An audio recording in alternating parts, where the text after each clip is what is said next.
Eu jogo Resident Evil desde o 1. Eu joguei todos, ok? Todos. E essa é a diferença de um fã para um fanboy. Foda-se. Mais um vídeo de Shumatsu de países. Bem, pessoal, hoje eu vim falar de novo de Reikyo Sensei. E o motivo de ter mais um vídeo dele meio que quase seguido é porque, tipo, no dia que eu postei aquele capítulo 0, já saiu o capítulo 1. Que bizarro. O capítulo 1 já respondeu umas coisinhas e eu achei interessante aqui de falar. Sério, o mangá tá melhorando e eu acho que ele tá mostrando ter mais potencial pra ser um ótimo mangá de luta pra gente acompanhar mensalmente, sem zoeira nenhuma.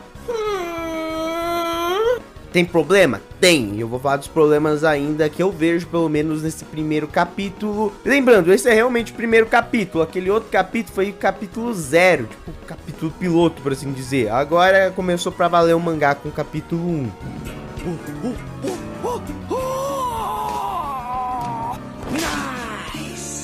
Antes de começar, eu devo agradecer aos membros do canal, eles estão ajudando pra cacete, muito obrigado a todos vocês. Se puder se tornar membro, que você vai ganhar acesso a vídeos antecipadamente. E agora que eu já vou entrar em férias, também vai voltar os vídeos exclusivos, tudo bem? E agora, falando do novo capítulo, a gente começa com mais foco no lutador do Japão, falando com a mãe dele. Falando que existe diversos tipos de país por aí e que seria legal visitar todos eles. Tem um país que chove pra caramba, tem países com desertos escaldantes, países que nevam pra caramba, tem país que se você andar na rua você vai levar a bela perdida a qualquer momento. Brasil mentioned. Ele é uma criança naquela época e ele só fica curioso porque ele genuinamente quer conhecer aquilo algum dia. Voltando pro presente, aí já não tá mais no clima fofinho, é só desgraça mesmo.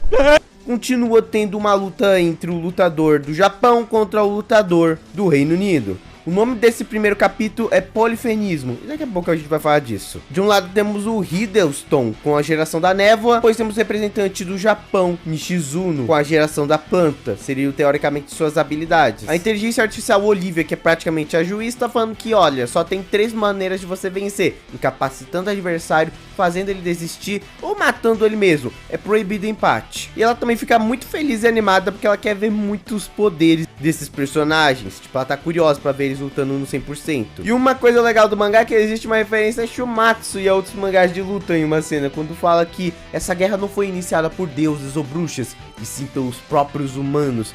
Eu entendi a referência. Só que quando a luta vai começar, o Hiddleston, ao invés de atacar o lutador do Japão, ele tenta matar as IAs.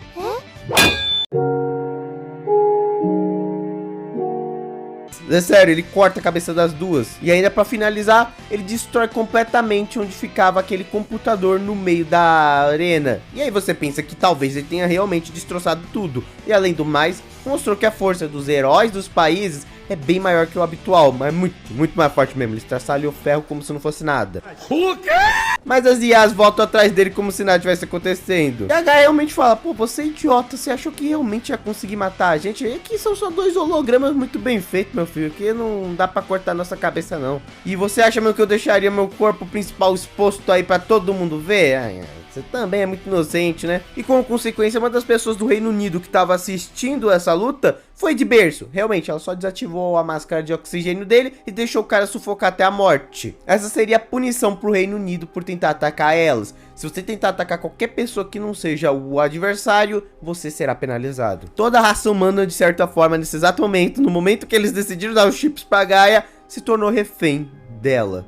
Executar as decisões da humanidade é a nossa maior propriedade. Nós somos a respiração do povo e podemos tirar ela de vocês a qualquer momento. Por favor, nunca mais se esqueçam disso. Fudeu. Sério, essa cena aqui ficou muito boa. Pra quem tava pensando que talvez a Gaia seja uma espécie de vilã final, pô, essa teoria tá ganhando mais força, porque o outro desgraçado, tá bom, não necessariamente desgraçado, ela só realmente tá fazendo a função dela, mas é sinistro. Ela literalmente tá com a vida de bilhões de pessoas na palma da mão e ela pode só simplesmente matar todo mundo se ela quiser. Ela não faz isso porque ela não é programada pra isso, de qualquer forma. Mas todo mundo que tem uma máscara de gás tá ferrado na mão dela. O primeiro-ministro do Reino Unido tenta fazer a cabeça do Hiddleston falando: olha só, uma pessoa inocente morreu, esse cara tinha filhos, você vai deixar isso mesmo nas suas costas? E o Hiddleston começa a surtar nesse momento. Parece que tudo que o primeiro-ministro falou foi realmente pra afetar ele, mas não no sentido que, ai, ele é bonzinho, etc. Não, foi mais o gatilho pra ele ficar louco de vez. Então alguma coisa no passado dele deve ter ligação com isso. Baseado em que? A luta agora começa pra valer e o lutador do Japão começa a tancar no início, mas leva uma porrada bem grande e acaba sendo acertado com tudo. E todo mundo fica impressionado com a velocidade e a força desse lutador, na verdade dos dois, porque ele tava destruindo a arena toda só de brincadeira. E aí que é explicado o título do capítulo: polifenismo. A presidente do Egito acaba dando um exemplo que uma vez teve uma praga de gafanhotos tão grande, mas tão grande, que tinha bilhões deles, devorando tudo pelo caminho. Só que por causa das mudanças climáticas e a grande densidade do ar, não teria como eles sobreviverem em alta quantidade tanto tempo. Mas eles conseguiram. De poucas gerações, eles acabaram sofrendo mutações que adaptaram seu corpo rapidamente. Isso no caso seria polifenismo. O que ela quis dizer é que essas mudanças são criadas automaticamente para a evolução de uma espécie específica em tempos de desespero. A sobrevivência do mais adaptado, não necessariamente do mais forte. Seleção natural aí, não é, pessoal? Não. E isso também aconteceu com o ser humano. Desses tempos pra cá, com tanta guerra e etc, o mundo ficou um lugar muito mais bruto, mais devastado. E os seres humanos também evoluíram, meio que de forma mais rápida. E esses heróis seriam o resultado de tudo isso. E até perguntam, você sabe qual é a criatura que mais mata no mundo? É um mosquito. É, tá bom, então a segunda criatura que mais mata no mundo é o próprio ser humano. Mas por causa disso, os heróis são os mais fortes de sua espécie. E a força deles vem justamente deles serem fortes. Não no sentido só físico, eles conseguem arrebentar uma parede. Não é isso não. Eles não precisam usar máscara de gás. Eles conseguem respirar bem, mesmo com uma quantidade tão baixa de oxigênio. Força física, resistência aumentada para as condições climáticas fodidas do planeta atualmente. Eles são o próximo passo da humanidade, resumidamente. O Hiddleston pede pra ele desistir de novo, só que obviamente não vai rolar, a nação dele tá toda em xeque nesse exato momento. E aí o primeiro-ministro já fala qual vai ser o desejo deles quando ganhar. Isso pra deixar o Hiddleston ter um objetivo nessa luta. Eles vão pegar o herói do Japão se eles ganharem.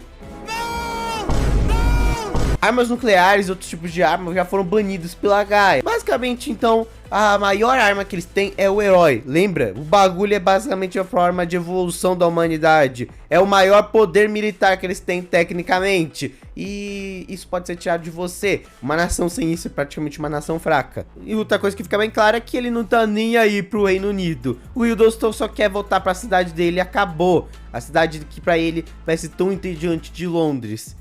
Que fofinho.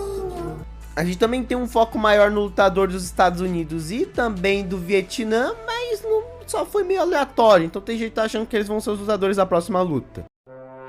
E quando perguntam pro lutador do Japão que ele iria querer especificamente se ganhar essa luta, ele só fala que ele não quer tirar nada das outras nações, ele quer visitar o mundo, assim como a mãe dele queria. E aí que tá um ponto negativo desse capítulo, eu ainda acho que o Japão parece muito protagonista. Eu vi muita gente chamando ele em si de protagonista, mas não, a gente não sabe se ele é protagonista ou não, na verdade, pessoal. Ele parece, mas a gente não sabe se é ou não. Mas nessa primeira rodada, se tratando desta primeira luta, ele parece sim ser um protagonista desta luta no mínimo. O que é meio paia, um filho da puta completo, e o outro é literalmente uma pessoa boa que apenas quer o bem da humanidade. Então tem um contraste legal, mas ao mesmo tempo fica meio óbvio quem vai vencer. A não ser que o autor dê uma de Jack Stripador e o mal vença, seria bem legal, né? Mas eu não acho que isso vai acontecer, principalmente porque esse bem tá vindo do Japão. De novo, eles não vão matar o Japão nem fudendo na primeira rodada, nem lascando. Uma possibilidade que me deixou meio em aberto, pelo menos ao meu ver, que não torna essa luta tão óbvia. Ele vai pegar o lutador do Japão pra ele,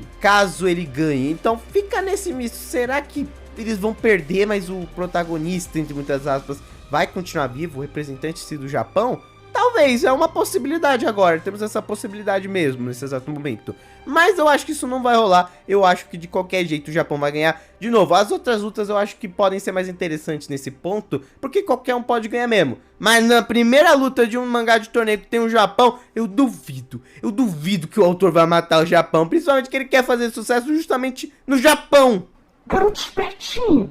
Nesse momento que o Hiddleston acaba vendo que ele só quer ir lá visitar o país dele, que só quer visitar o mundo, ele se toca: você é um garoto bonzinho, né? Daqueles bem idiota. Ele ganha permissão pra poder lutar com todo o poder dele e ele arranca o próprio olho. Mas a partir disso ele começa a usar sua real habilidade. E ele fala inglês durante toda essa cena e a gente vê a transformação dele, que por sinal eu gostei bastante do design. Reconstrução do citoesqueleto Type Nobody, ressonância singular Jabberwocky. Essa é a habilidade dele. E o que ela faz? basicamente gera névoa. Além disso, o esqueleto dele acaba indo pra fora, criando lâminas com diversos olhos em volta. Parece que a capacidade dele de se regenerar aumentou e ainda por cima ele começa a atacar ainda mais com essas lâminas. Realmente o filho da puta é um Jack Stripador que luta na névoa de Londres. Eu não tô nem zoando, essa é a habilidade dele. E é explicado pra nós um pouco mais sobre as células de Teseu. Elas foram dadas esse nome, obviamente em homenagem ao herói Teseu. O ser humano nunca foi o mais forte, ele sempre foi mais fraco, se para pensar. Por que ele é a espécie dominante do planeta?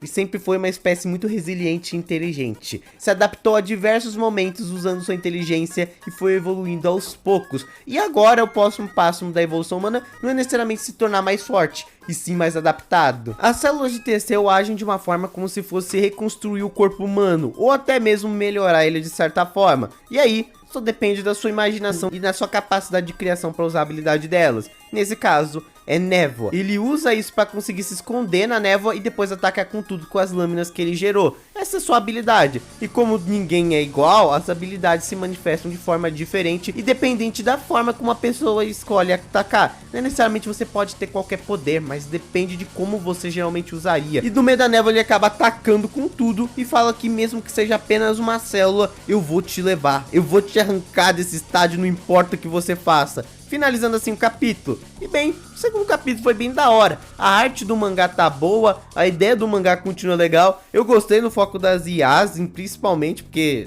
foi mais sinistro. De novo, não confio em inteligência artificial, o negócio tá ficando sinistro mesmo, até no nosso mundo. Que bizarro. Mas foi muito legal o como eles são basicamente reféns da Gaia. Os únicos que não estão tecnicamente são os próprios heróis, porque eles não usam a máscara. Eles são uma personificação da liberdade de acordo com o próprio mangá. São eles que deveriam reprogramar a Gaia, são eles que deveriam liderar o mundo de certa forma. Bem, aonde isso vai chegar eu não sei exatamente. Talvez uma revolução? Talvez, mas por enquanto a gente vai continuar na chacina entre países apostando bilhões de vidas. Também gostei da habilidade da explicação das células de Teseu. E aqui o poder vai ser escaralhado. Em Shumatsu, o editor dá uma puta limitada no mangá com o fato que você não pode usar poderzinho, se tem que ser na porrada, o que é muito triste por sinal. Toda hora tem que ser na base da porrada e da luta de arma, porque não pode ter poderzinho. Aqui parece que não vai ter essa frescuragem não. Aqui pode poderzinho sim. Pode tacar névoa e depois cortar seu adversário com as lâminas que saem do seu corpo. Aqui pode poderzinho, isso é bem interessante. Eu acho que no próximo capítulo a gente já vai ver o poder do lutador do Japão. Mas bem, comenta aí embaixo o que você achou desse segundo capítulo e se você tá animado ou não pra ele, ok? Se puder, comenta aí também, ok? Eu me despeço de vocês, falou e fui!